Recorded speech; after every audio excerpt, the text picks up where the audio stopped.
Today we're making garlic naan, one of my absolute favorite recipes ever. Now let me preface this by saying that this recipe is a little bit non-traditional in the way that you do the final preparation. Traditionally, to make garlic naan, you would need a tandoori oven.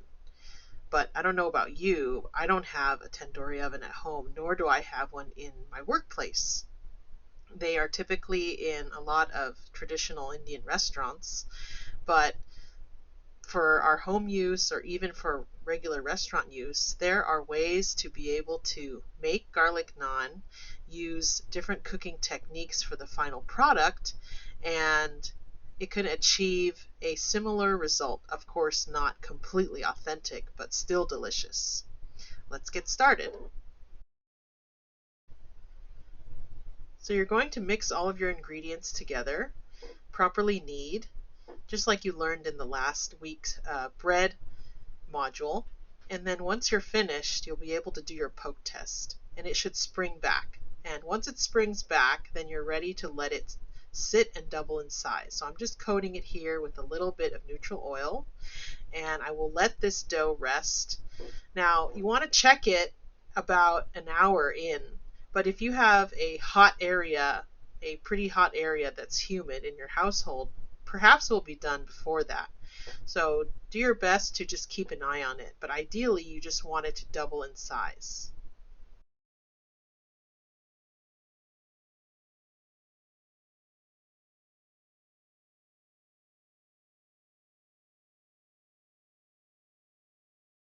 Now that my dough has properly fermented, I can go ahead and separate it into the 4 portions. So I'm going to do that here, separate it into 4 portions, and I want you to notice that this dough is quite sticky, and that is correct.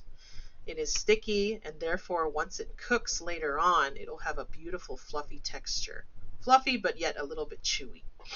Now this dough has the traditional garlic inside the dough itself. And if you were to make this in a authentic Indian restaurant, then perhaps the garlic would be on top. Perhaps you would have fresh chopped cilantro afterwards. If you wanted to request different varieties of naan, you could maybe request chili naan or cheese naan, and there's a lot of other different varieties that they have nowadays, but this is just the garlic version. But be my guest if you would like to add other things. So as I mentioned, this is quite a sticky dough, but I'm going to just let it rest here for a little bit, maybe about 10 minutes or so, and then we're going to start rolling out the individual pieces.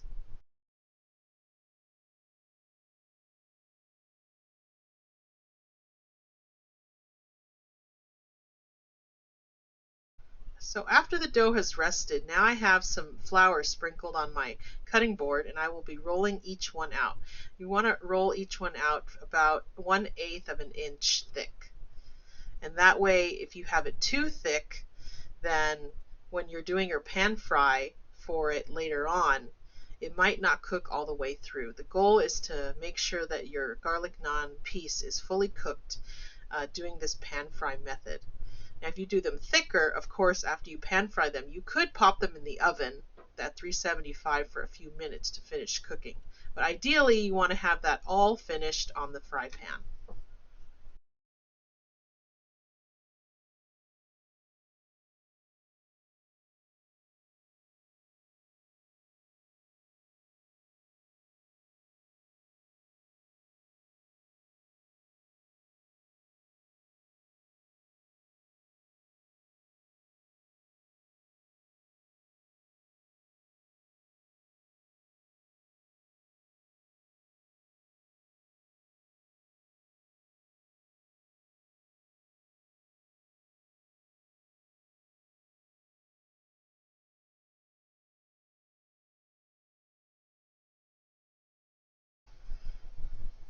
Now keep in mind that we could really never mimic the true heat of a tandoori oven.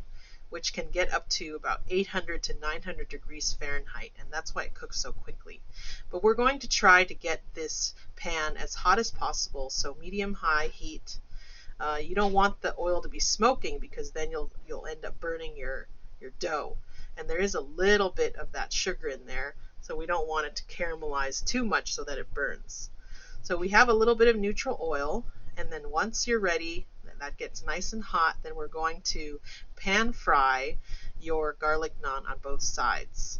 So you see what happened here is I put the dough in, but it got a little bit flopped. So I just flip that back over so that it's nice and flat, and when I get the desired color that I'm looking for, which is that deep golden brown, then I will flip that over and use that opportunity also to put a little bit of seasoning on top, which is the kosher salt.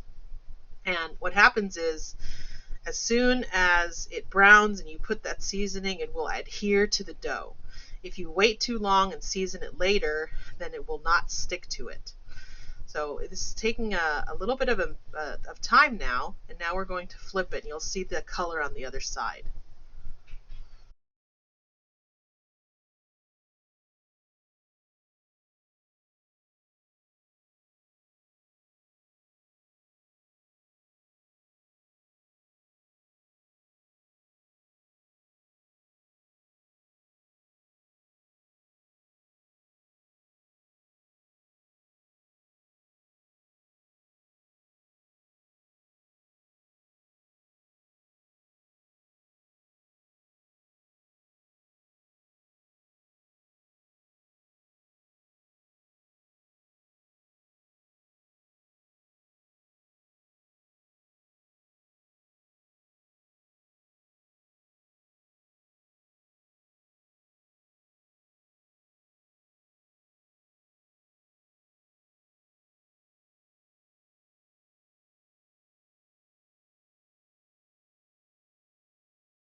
So you just want to do this with all four pieces that you've rolled out, and it's best to enjoy these when they are fresh. Now, let's say that you went ahead and wanted to make more of these and save them. You absolutely could freeze them after they are pan fried and then pop them in a toaster oven or something to reheat. But obviously, try to enjoy them fresh. Good luck with this recipe.